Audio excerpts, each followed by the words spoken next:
Salut tout le monde, j'espère que vous allez bien. Aujourd'hui, je suis très excitée de vous présenter le contenu que j'ai pour vous. Comme vous avez pu voir dans le titre, c'est une vidéo consacrée à la nouveauté que Tokyo Disney a reçue récemment. Ça fait plusieurs années que Tokyo Disney avait des réparations dans l'enceinte de Tokyo Disneyland et à Tokyo Disney Sea. Aujourd'hui, la vidéo est consacrée uniquement à la section de Tokyo Disneyland et non le nouveau projet de Tokyo Disney Sea avec Fantasy Spring. Ces nouveautés ont ouvert ses portes le 28 septembre 2020 avec une ouverture VIP le 21 septembre 2020. Ce qu'il faut savoir, c'est que le projet de Fantasyland à Tokyo Disney a coûté près de 665,7 millions de dollars US à la compagnie, autant à Disney qu'aussi avec Oriental Land, c'est la compagnie avec qui Disney fait affaire pour le parc de Tokyo. Normalement, le projet devait ouvrir le 15 avril 2020, mais malheureusement, avec la pandémie nationale,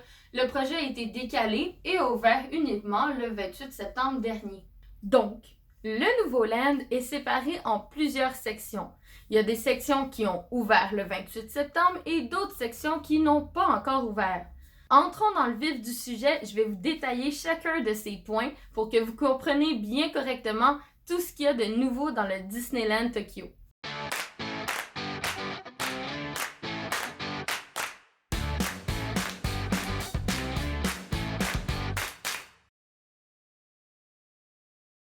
Commençons avec notre bouboule blanche, notre ami de toujours Baymax. Tokyo Disney accueille pour la première fois une vraie section dédiée uniquement à ce film, en fait à Big Hero, et plus particulièrement à Baymax. En fait, Baymax est un personnage très apprécié par les personnes au Japon. On le sait, les Japonais adorent tout ce qui est mignon. Les Japonais adorent ce personnage et plus particulièrement ce film, thématique de leur pays. Donc, ils ont décidé à Tomorrowland d'installer une attraction dédiée à Baymax. Comme vous pouvez voir dans la vidéo que je vous présente maintenant du channel YouTube Eno, vous pouvez voir que l'attraction de Baymax ressemble énormément à l'attraction qu'on peut retrouver par exemple dans le nouveau Toy Story Land de Walt Disney World, le Alien Thrilling Saucer, ou encore le Junkyard Jamboree qu'on peut retrouver dans un autre parc Disney. Savez-vous lequel? Dites-moi-le en commentaire. Ce qu'on connaît, c'est que Tokyo Disney est très à cheval sur les détails. Ils aiment la minutie, donc on peut retrouver énormément de références au film un peu partout alentour de l'attraction de Baymax. Ainsi qu'à l'intérieur de l'attraction, on peut voir aussi des détails par rapport à la musique qu'ils vont faire passer dans l'attraction ou les petites phrases qu'on peut entendre pendant que l'attraction joue. Quand l'attraction avait été imaginée par Disney, ils voulaient vraiment apporter une histoire à travers cette attraction, pas simplement faire une attraction qui ressemble à ses confrères. Le but de l'attraction est en fait de rendre les gens heureux. Dans l'univers de Hero, on peut voir qu'il crée Baymax vraiment pour aider les autres personnes et il remarque que l'être humain a besoin de stimulation pour être heureux. Donc, il a décidé avec Baymax de l'utiliser pour créer une attraction qui pourrait faire revivre ce sentiment envers les personnes qui sont tristes. En fait, de rendre les êtres humains un peu plus heureux dans la vie de tous les jours. Pour vous détailler un peu plus l'attraction, c'est pas uniquement une attraction qui ressemble, exemple, à un simple ride de tournée ou les tasses d'Alice ou quoi que ce soit. C'est vraiment une attraction qui est comme les Alien Thrilling Saucer ou le Junkyard Jamboree. C'est une attraction où t'as ton wagon, on pourrait dire, et le wagon peut se faire genre secouer de bord en bord, en fait, tout dépendant du poids que tu as dans le wagon.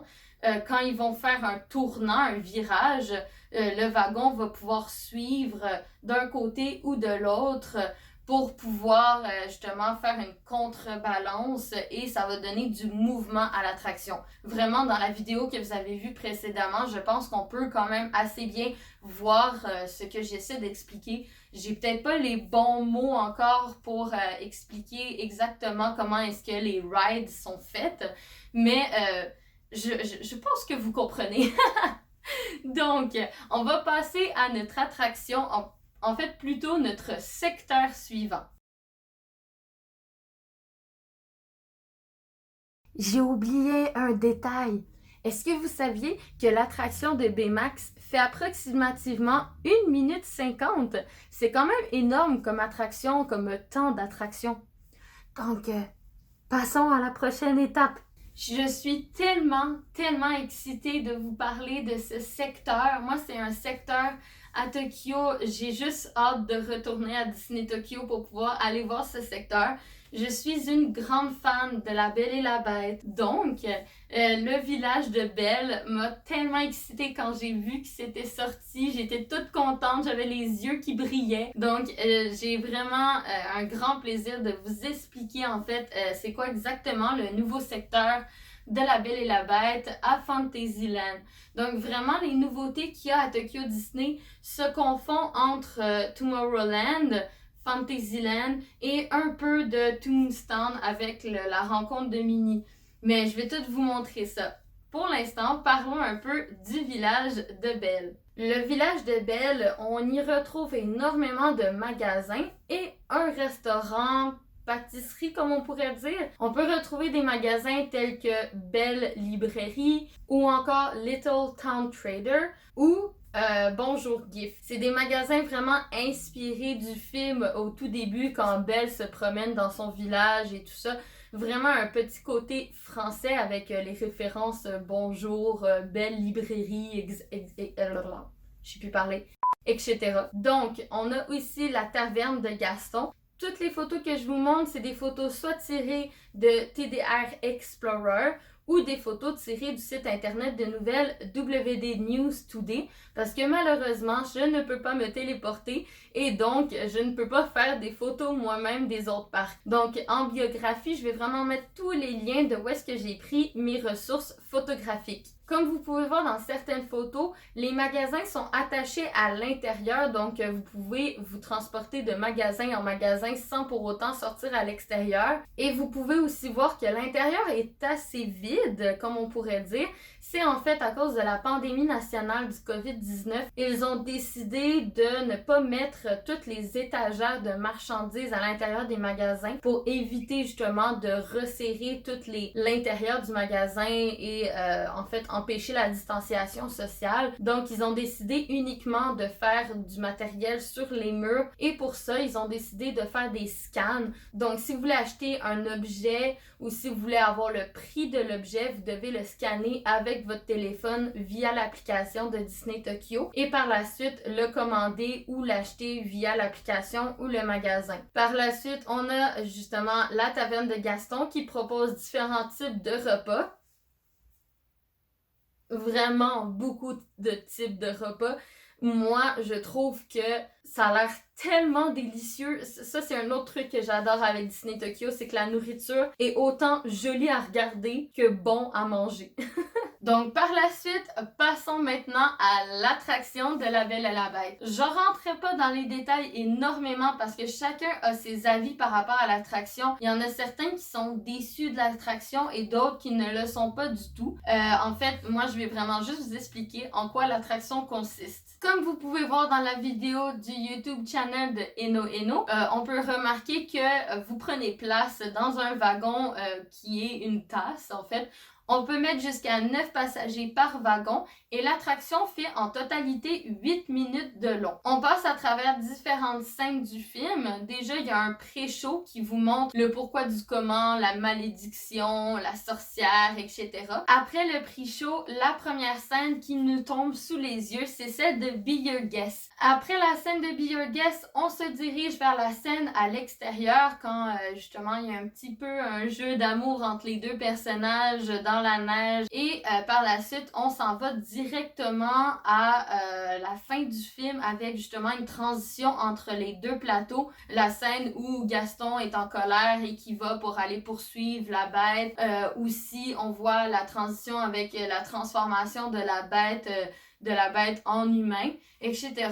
pour ensuite se diriger vers la scène finale qui est la scène de danse avec la musique classique. Donc voilà, donc c'est vraiment une attraction qui est magnifique dans son genre. Ce qu'il faut savoir vraiment surtout, c'est que Disney Tokyo, autant dans l'attraction que dans les décors du village de Belle, ont essayé de miser, contrairement à son frère à Walt Disney World, Tokyo Disney a essayé de miser beaucoup plus dans le réalisme du dessin animé. Donc vraiment la couleur des bâtiments, le design des bâtiments, les détails de peinture sont beaucoup plus ressemblants d'un dessin animé plus cartoon plutôt que son frère jumeau à Walt Disney World qui a vraiment essayé de viser le réalisme et de vraiment faire comme le live action.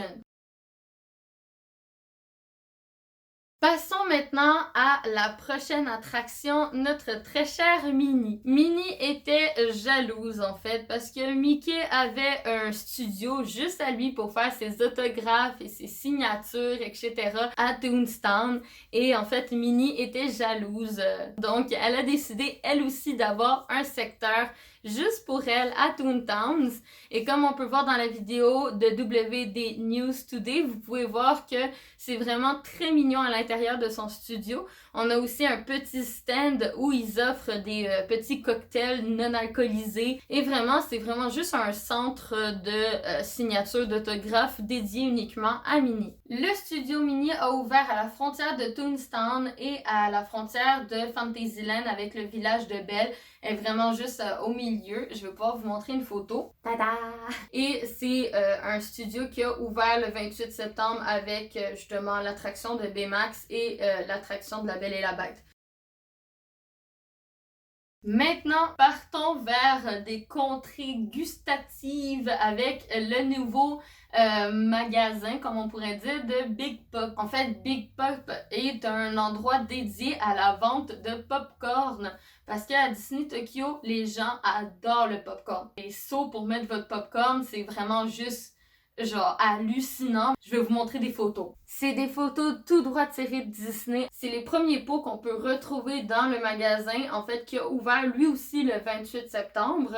Donc, comme vous pouvez voir dans la vidéo de Yuzuno Arekore-chan Neru, comme vous pouvez voir, le magasin est très centré sur le design cosmique spatial et il se retrouve juste à côté de l'attraction de Baymax à Tomorrowland. On peut retrouver différentes saveurs de popcorn. On peut trouver le gâteau aux fraises, biscuits et crème. Les prix, en fait, pour les pots, par exemple, que vous avez vu au tout début de la vidéo, on peut voir que c'est entre 24$ canadiens et 36$ canadiens. Pour le popcorn, le prix peut varier, ça se va entre 500 yens et 600 yens.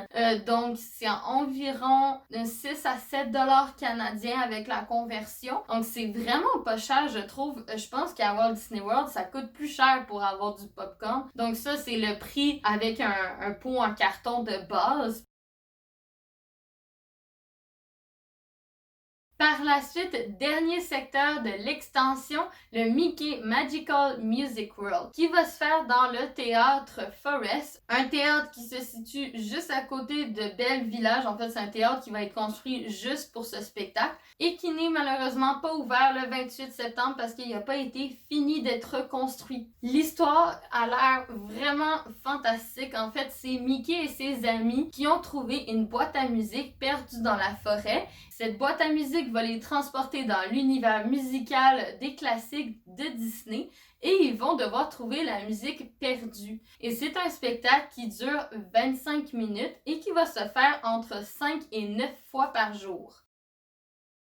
Bam! So, c'est la fin de cette vidéo. J'espère qu'elle vous a plu. Donc, c'est vraiment une vidéo pour vous avoir expliqué en résumé tout ce qu'il y avait de nouveau dans l'extension de Fantasyland et les alentours de Fantasyland à Tokyo Disney. Je voulais pas rentrer non plus dans les détails. Surtout, cette vidéo, en fait, est reliée, si vous voulez avoir un peu plus de détails, à l'article de Disney Gazette que j'ai écrit, que je vais vous mettre en lien dans la description. Donc, si vous voulez aller lire et voir plus de photos que dans cette vidéo, allez voir l'article de Disney Gazette qui a rapport à l'extension de Fantasyland. Donc, je vous laisse là-dessus. On se retrouve la semaine prochaine pour une autre vidéo. L'Halloween approche à grands pas, donc attendez-vous à des petites surprises au niveau des vidéos et portez-vous bien. Je vous fais des gros bisous du Québec!